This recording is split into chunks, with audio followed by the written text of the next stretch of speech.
Good morning. Amazing what happens when there's no game on TV.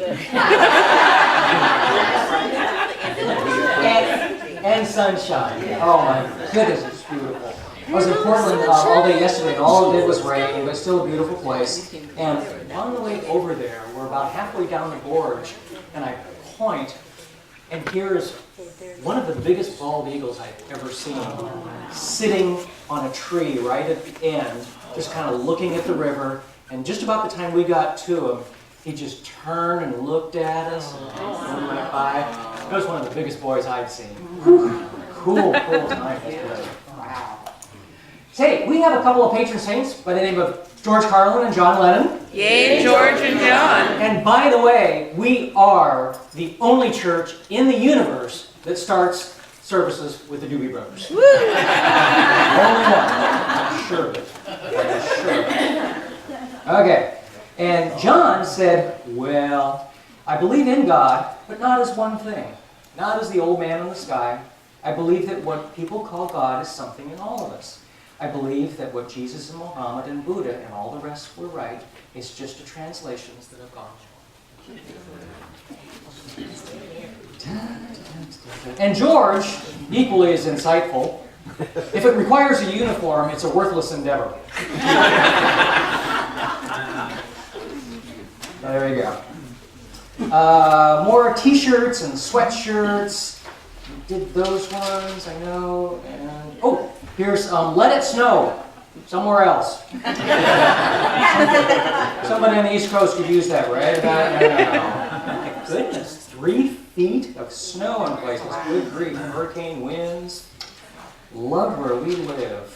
Okay. Oh, little baby onesie thingies. I just did 9 months on the inside. That's it. I'm going to Grandma's. 9 months on the inside. And what is this word "no" you speak of? You have any words, don't you? Yep. Yeah. Oh, this is kind of a PSA. Affordable Care Act open enrollment actually ended yesterday for a February 1st start date. If you know anybody that has, of course, waited way too long, we have 10 more days in order to get something by March 1st. So if someone's interested, tell them. Okay. Oh, sure. I can't get in too much trouble with this one because Jan's all the way back there. Oh, but the dart's coming out of my eyes. Yeah. Well, you notice I don't look up. I can't see you. So.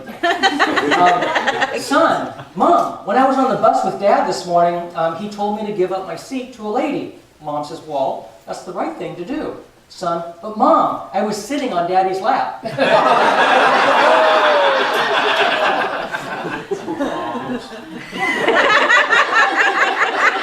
Newly married man asked his wife, "What would you have married me if my father hadn't left me a fortune?" "Honey," the woman who replied sweetly, "I'd have married you no matter who left you a fortune." Wife asked her husband, "What do you like most in me, my pretty face or my body?" He looked at her from head to toe and said, "I like your sense of humor." Not good. Not a good way to do it. So. And then the argument starts. That's right. It is with our passions as it is with fire and water. They are good servants, but bad masters. Interesting. At times, our strengths propel us far forward. We can no longer endure our weaknesses and perish from them. It's Nietzsche. Fred Nietzsche is, interesting, introspective, certainly, but hard to understand sometimes. What the world needs is more geniuses with humility. There are so few of us left.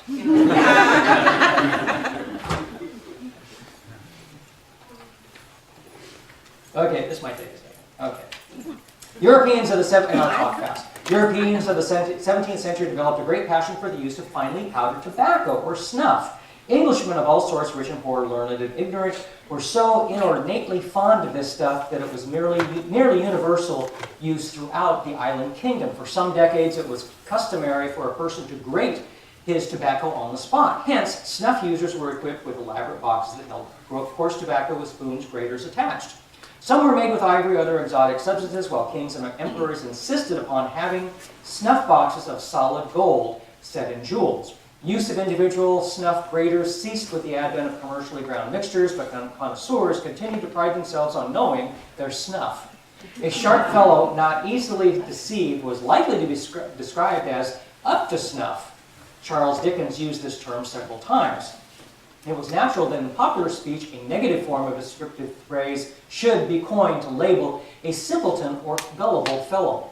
At first, the new label was used literally. One derided as not up to snuff was considered an amateur at judging powdered tobacco. But soon the phrase expanded to become a label of ridicule for any person or product considered to be less than discerning or below standard. Now you know where that one came from. I tell you learn something at church all the time. Hi YouTube. You know, you read some of these up from the internet, and some of them I know are true, and I suspect every once in a while in fact, I know some of them do, slip in things that actually aren't true. But, so, I don't know. Due to the Earth's gravity, it is impossible for a mountain to be higher than 15,000 meters. That's 45,000 feet. So I don't know if that's a mistake or what that is. So a meter's about 3 feet, right? Yeah. So yeah, I don't know what they're talking about there. Mickey Mouse is known as Topolino in Italy. I know that's true because Fiat made a Topolino back in the 50s.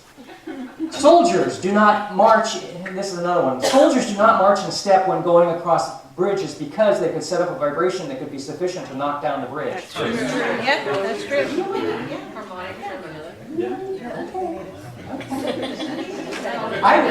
I was in the service, and I marched up to 500 people at one time, and I was never told that. That's true, we did march on fields. Yeah, you're right, we didn't go across any bridges. They did that one on Mythbusters. So was it proof true? Yeah. Wow. Helen Keller was a founding member of the American Civil Liberties Union, the ACLU. Okay. Anything else going on I should know about? Parties, picnics. What else is going on? This is not the crowd. January, we're coming to the end here. Of course, Josie's got her third class today. Okay. Qigong always before church on Sundays. The emotion code on Monday. Well, I'll be darned, there's nothing going on Tuesday. That's unusual. Actually, I have a makeup intuitive development class. Oh, okay. Okay. We got iced out, so. All right. And then there's a webinar on astrology on Wednesday. Cool. And then interchange at 7 p.m. HRO class on Thursday. ARE meets on Thursday. And that's pretty much it for the month. Amazing. Another month gone. Yes? I wanted to talk a little bit about the expo. Oh, good. Okay. That's a good idea. I mean, our expo is coming up. It's our biggest function of the year. And we are in better shape now than we've ever been before at this time of year. Absolutely. And I wanted to just point out that we only have, 3 months now? 10 weeks. 9 weeks. Yeah. The booths are almost completely full. I didn't fulfill my promise and get them all filled by this week, but that's okay. We're really ahead of the game. Now, on that note, we're going to do the silent auction again this year. Heidi, were you taking, I heard that you were going to take charge of that this year. I was offering to help. Okay, so we'll need to find somebody that would like to take charge of the silent auction, and I'm gonna start plugging it. I'm gonna start asking people to bring in their items for the silent auction. Baskets, if you'd like to put baskets together, are huge. They go really, really well. Manly items were a big hit last year, so men, start looking for some manly items. Snuff boxes. Snuff boxes. Yeah, tobacco. We had tobacco. So bear that in mind. We're gonna start collecting now, bring them in here to the church. We'll have a spot for them in the back. Volunteers, right, Janice? We're gonna start looking for volunteers. So we're gonna get some plans together and we're gonna start hitting you guys pretty fast and furious for the next few weeks. We've got a raffle, do we not? We do. Oh my gosh.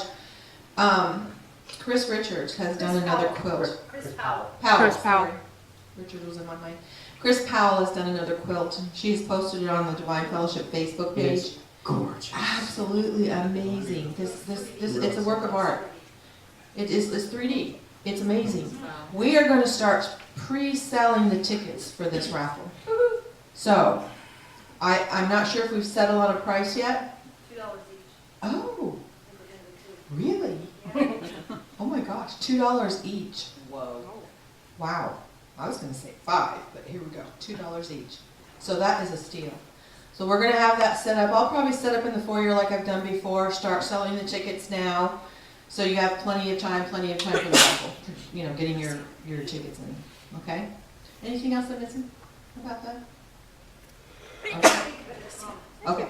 So there we go. Start thinking about that and bringing in your stuff, and we'll be ahead of the game. Thank you. This is our, like I said, not only our biggest function of the year, but it's our attempt to reach out to people that, you know, maybe they believe in some spirituality, but they also have a deep Christian background.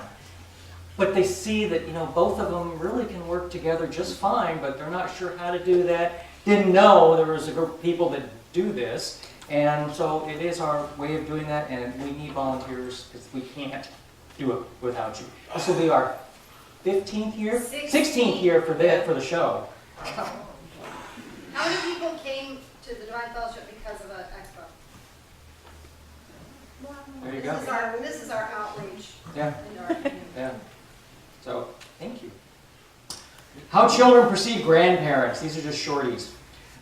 She was in the bathroom putting on her makeup under a watchful eye of her young granddaughter, as she'd done many times before. After she applied her lipstick and started to leave, the little one said, "But Grandma, you forgot to kiss the toilet paper goodbye."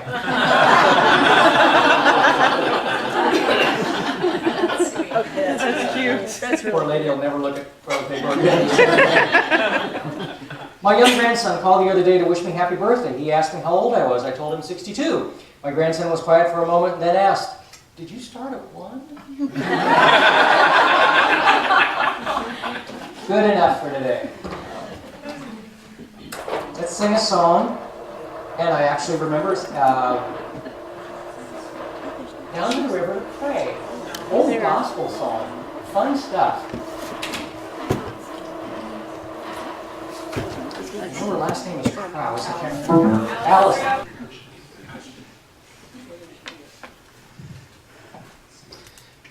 You know, in the past, we have had a guest speaker occasionally. Even though we will probably do that at some point in the future. We're not doing that today. Because he graduated from guest speaker a long time ago.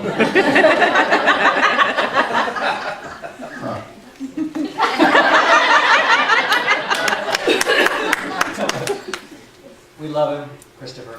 Thank you.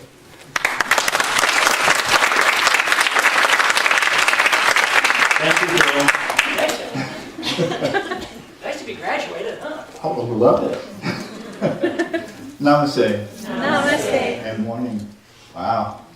It's amazing how the church builds up. I come up here and I say hi to a few people on the way, and then there's not that many people when I get here. I stand up here and I turn around and you know, it's interesting because I was saying to someone this morning that when I try to prepare to do something to say when I come to church, it doesn't work out very well. I'll open this book and read it and go, "Oh no, that's not quite right." And I'll open another book and I'll read something and "Oh no, that's not quite right either." And I start going in this cycle of, "Oh, this isn't right, and then I give up. And many times I'll be sitting right there and we'll be singing a song just like we did this morning, And I'll be saying to myself, I wonder what I'm gonna say. This morning, I did that. I wonder what I'm gonna say. So, here we go. Something that did hit me is children, and Phil talked about kids and grandparents, and I have 6 grandkids. And I actually have a great-grandchild in the oven. But my grandson, Christopher, he's named after his 2 grandfathers. His name is Christopher Michael. He comes over almost every weekend. And it's very important to him to be able to do that. We play on the computer, we color. I have an adult coloring book, which I really like. How many of you do that? It's way cool. I drew a dragon. Well, the dragon was drawn, but I colored it, and then I did a couple of mandalas, and I went, wow, why haven't I been doing it? I did this when I was a kid. Which brings me back to kids. As I watched Christopher and Adeline, his sister, she's 16 months now. And when I come into their house, Adeline breaks into a dance. Okay? She puts her arms up in the air and she does this, in a little circle. And just happy. It's amazing. And I wondered when I watched that, what happens as we get older and that joy of being alive seems to go and take a back seat to our lives. And we start stressing about this, and we start stressing about that. And we start wondering, how are we going to pay the bills? Or how are we going to get this done? Or, oh my God, this is happening now. Or, I can't believe they said that to me. And we start losing the beauty and the magnificent and the grace and the joy that just simply being alive brings. We tend to step away from it. Now we step back into it every once in a while. It could be maybe a phone call from a good friend, or you read something and it touches your heart, and it seems like it just explodes inside of you, and the light just shines all over the place. We step into it, but we don't seem to be able to stay there. What happened? I know in the Bible, Christ says, suffer not the little ones to come on to me. And that's really very significant. He says, unless you be like these little ones, you can't get into the kingdom of heaven. There's something to be said about that. It's something that we need to take note about that. And because it is truly, truly very, very important. And to be like the little ones, what are we being like? What did he truly mean? I know what it means to me, and I can give you my interpretation of it and how I feel about that. But the reality is, each and every single one of you that are here this morning will have your own interpretation of what that means. And for you, it'll be right. My interpretation is not going to always be the interpretation that's going to fit for you. If it did, we'd all have size 9 shoes. Actually, mine's 10 and a half. So, yeah, we're different. We're the same, but we're different. It's a dichotomy, if you will. But it's true. It's true. My truth is my truth, and your truth is your truth. And how we interpret things, how you interpret what I say, or how you interpret some of the things that Janet says, or Phil, or when Janet leads you through a meditation, or if anyone leads you through a meditation, how you interpret that, how that affects your life, is true for you. It fits you. It's your shoe. It's your size. It's what you need.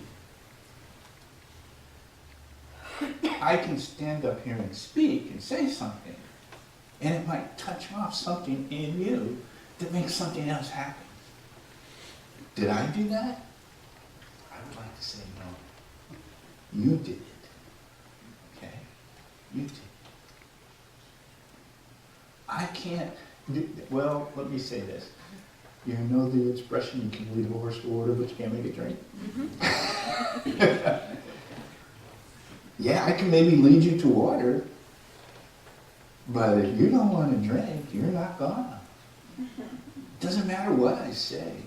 It doesn't matter what I experience in life. It doesn't matter what I go through. It doesn't matter anything that I do.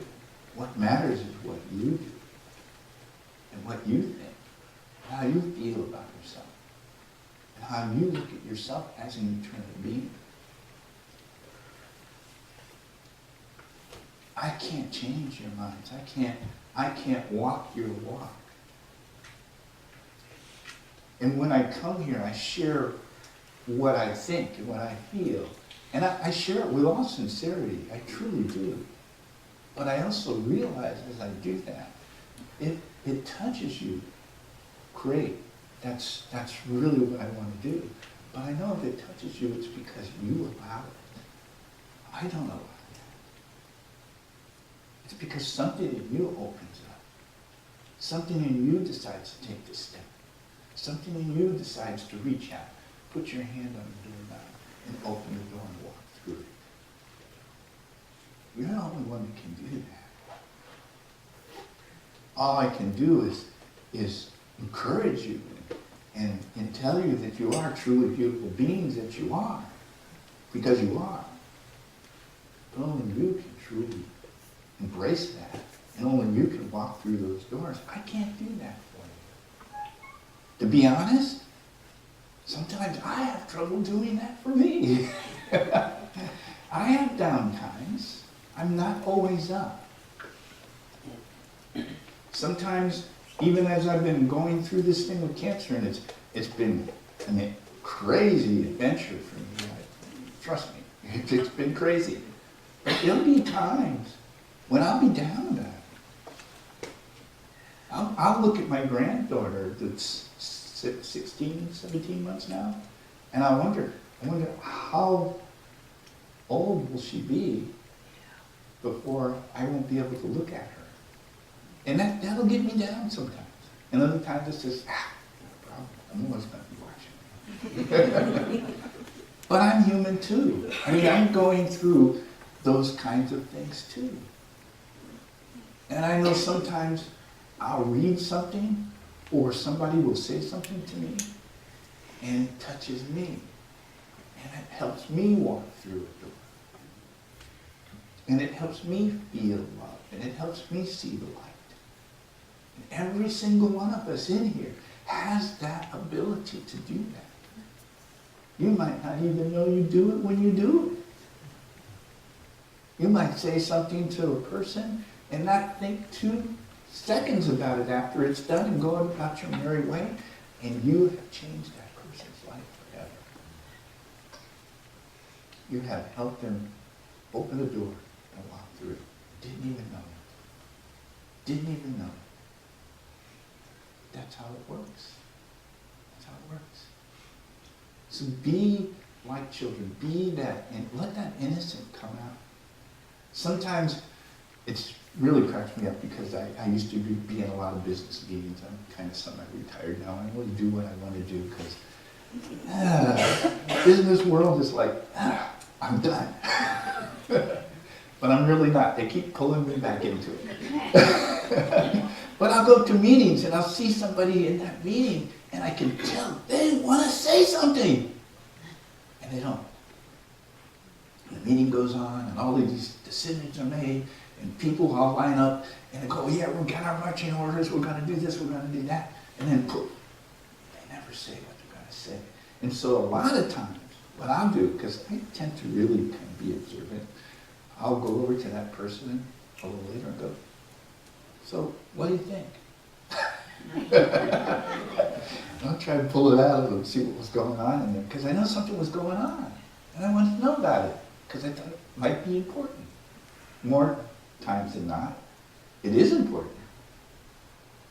And if I can lend my voice to theirs, I do it.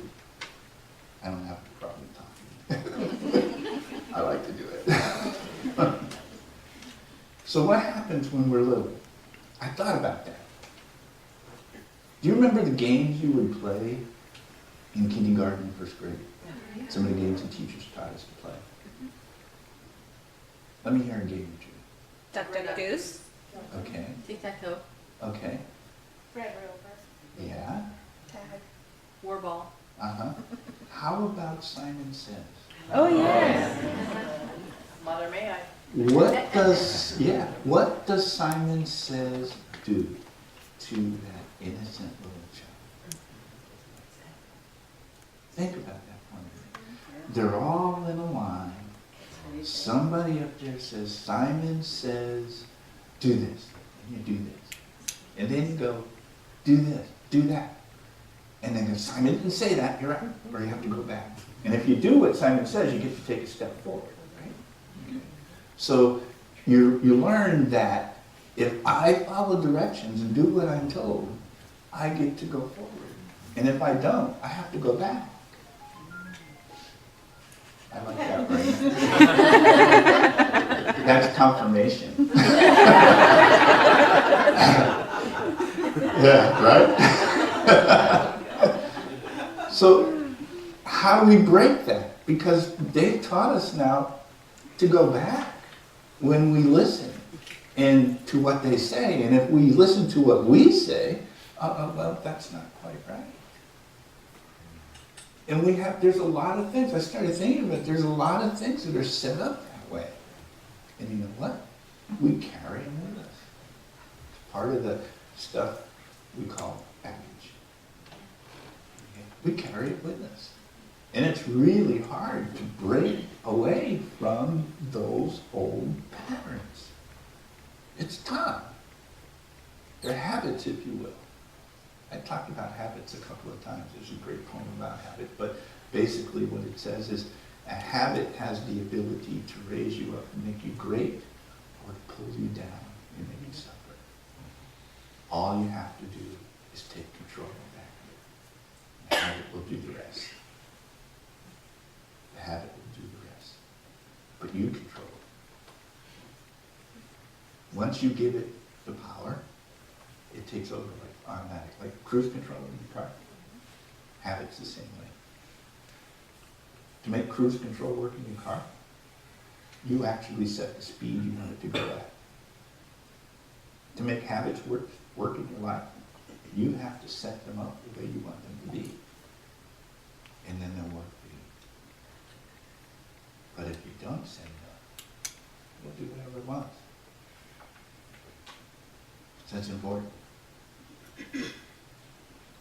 So, it's interesting when I said I didn't know what I was going to talk about. I'm just rambling, going, just talking. Thank you.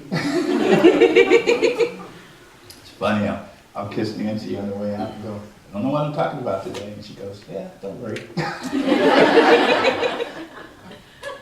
I love that woman. I joyfully and truthfully say she's my anchor, not in a bad way, but in a good way, because she keeps me centered. I'm one of those guys that would just go out to outer space. So there's something I do want to read to you. It's from the Tao Te Ching, and there's a lot of different interpretations on the Tao Te Ching. This particular one was done by Wayne Dyer, who's recently gone through transition. I love Wayne. I've been reading, I think I've read just about all of his books. And I think I mentioned once before, if you've never read, I guess, yeah, read I guess. Mountains Actually Do Unhinge.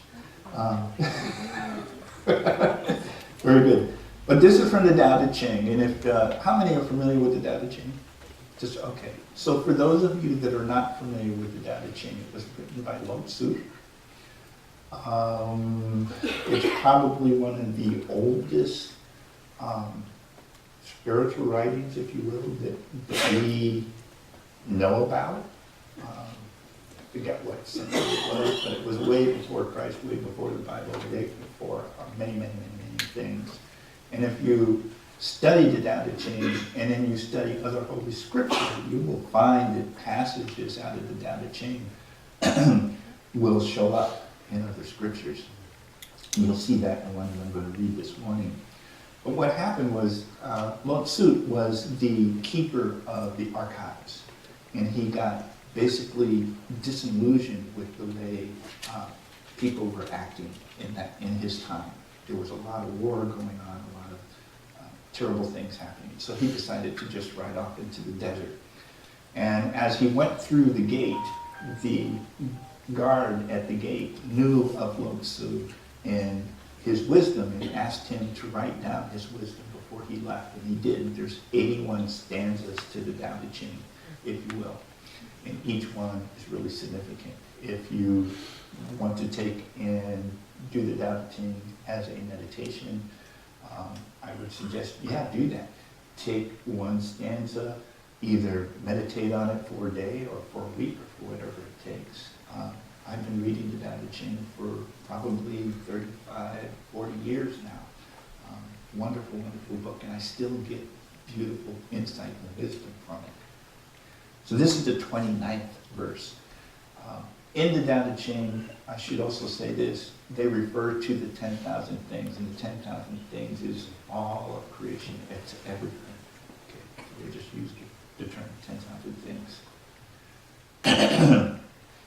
Verse 29.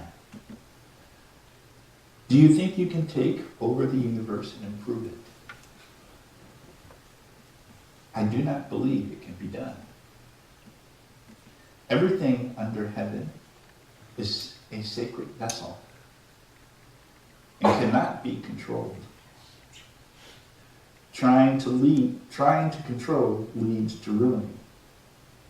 Trying to grasp will lose. Let me stop at that point, because what happens if you try to hold your breath? Okay? When you're grasping onto it, you're trying to hold it. If you're underwater, you're going to hold your breath. Okay? But you're grasping onto that. When you let go, when you breathe out, breath comes back. Okay? That's Eastern. It goes on to say, allow your life to unfold naturally. Know that it too is a vessel of perfection. So let me read those two lines for you one more time. Allow your life to unfold naturally. Know that it too is a vessel of perfection. Just as you breathe in and breathe out, there is a time for being ahead, a time for being behind, a time for being in motion, a time for being at rest, a time for being vigorous, a time for being exhausted, a time for being safe, and a time for being in danger. To the sage, all of life is a movement towards perfection. So what need has he? To be excessive? To be exaggerant? Or to the extreme? There's no need to do those things, because all things are perfection. That means each and every single one of you, no matter what you're going through, no matter what time it is for you right now, it's perfect for you. You are perfection. There is no ifs, ands, or buts about it. You're walking miracles. Truly, you are. But there's a time to be vigorous. And there's a time to be sad. And there's a time to be exhausted. And there's a time to be happy. And there's a time to be sad. And those are natural. Allow yourself to be as little children. Because when little children are sad, they're sad. They cry. And when they're happy, they're happy. They dance. And they just accept life as it is. And they just go with it. And if you can do that, if you can let yourself go, then you can be like that with a child. Because I'll tell you a secret. You might be in big bodies now, but you're still little kids. I know I am. So let the child out.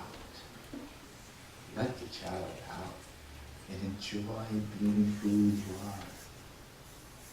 And know that you're the only one that can walk your path. You're the only one that can put your hand on the door handle and open it up and walk through it. Regardless of what you read or what people say to you, you're the one that's in charge of you, not Simon. Okay? It's you.